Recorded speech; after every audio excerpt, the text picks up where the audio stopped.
वंदे मातरम। आजादी की 75वीं वर्षगांठ पर आज हम याद कर रहे हैं उस दौर को जब भारतवासियों को गुलामी की बेड़ियों को तोड़ फेंकने की बेचैनी थी, तो अंग्रेजों को अपना शासन बनाए रखने की जिद। विद्रोहों को रोकने के लिए जैसे जैसे अंग्रेजों के अत्याचार बढ़ते जाते, वैसे वैसे भारतीय क्रांतिकारियों के तेवर और आक्रामक होते जाते। आइए आजादी के अमृत महोत्सव में हम याद करते हैं राजेंद्र नाथ लाहिड़ी को। राजेंद्र नाथ लाहिड़ी भारत के स्वतंत्रता संग्राम के महत्वपूर्ण स्वतंत्रता सेनानी थे। युवा क्रांतिकारी लाहिड़ी की प्रसिद्धि काकोरी कांड के एक प्रमुख अभियुक्त के रूप में है। 29 जून 1901 के दिन क्षिति मोहन लाहिड़ी के घर राजेंद्र नाथ लाहिड़ी का जन्म हुआ। उनकी माता का नाम वसंत कुमारी था।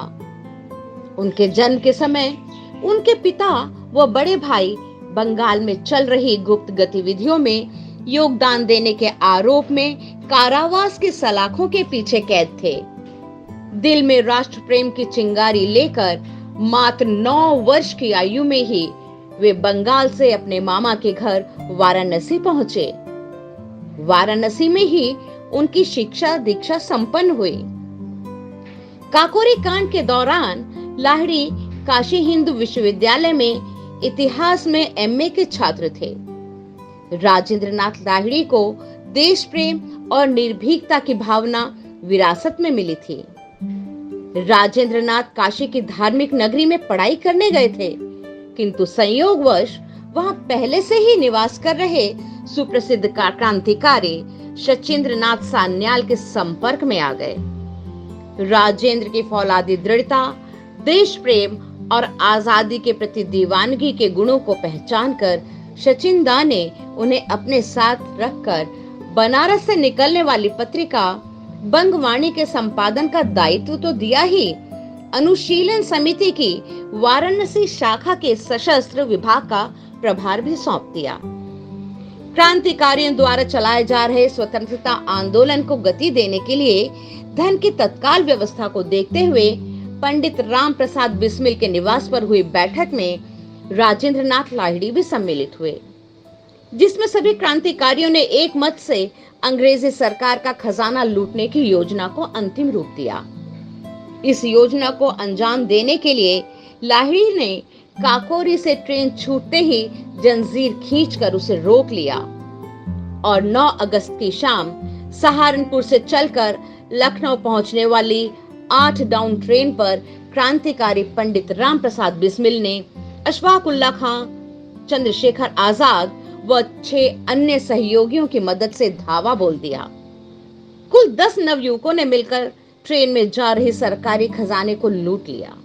मजे की बात ये कि उसी ट्रेन में सफर कर रहे अंग्रेज सैनिकों को भी इसका जरा सा भी पता न चला कि वो मुकाबला करने के लिए आगे आते। काकोरी कांड के बाद बिस्मिल ने लाहिड़ी को बम बनाने का प्रशिक्षण लेने बंगाल भेज दिया। राजेंद्र बाबू कलकत्ता गए और वहां से कुछ दूर स्थित दक्षिणेश्वर में उन्होंने बम बनाने का सामान इकट्ठा किया। अभी वो पूरी तरह से प्रशिक्षित भी न हो पाए थे कि किसी साथी की असावधानी से एक बम फट गया और बम का धमाका सुनकर पुलिस आ गई। अपने साथियों के साथ राजेंद्र बाबू गिरफ्तार हो गए।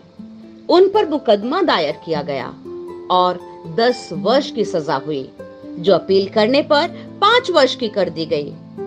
बाद में ब्रिटिश राज ने दल के सभी प्रमुख क्रांतिकारियों पर काकोरी कांड के नाम से मुकदमा दायर करते हुए सभी पर सम्राट के विरुद्ध सशस्त्र युद्ध छेड़ने तथा खजाना लूटने का न केवल आरोप लगाया, बल्कि झूठी गवाहियां व मनगढ़ंत प्रमाण पेश कर उसे सही साबित भी कर दिखाया। राजेंद्र लाहिड़ी को काकोरी कांड में शामिल करने के लिए बंगाल से लखनऊ लाया गया। तमाम अपीलों व दलीलों के बावजूद सरकार टस से मस न हुई और अंततः राजेंद्र नाथ लाहिड़ी, पंडित राम प्रसाद बिस्मिल, अशफाक उल्लाह खां तथा ठाकुर रोशन सिंह एक साथ 4 व्यक्तियों को फांसी की सजा सुनाई गई।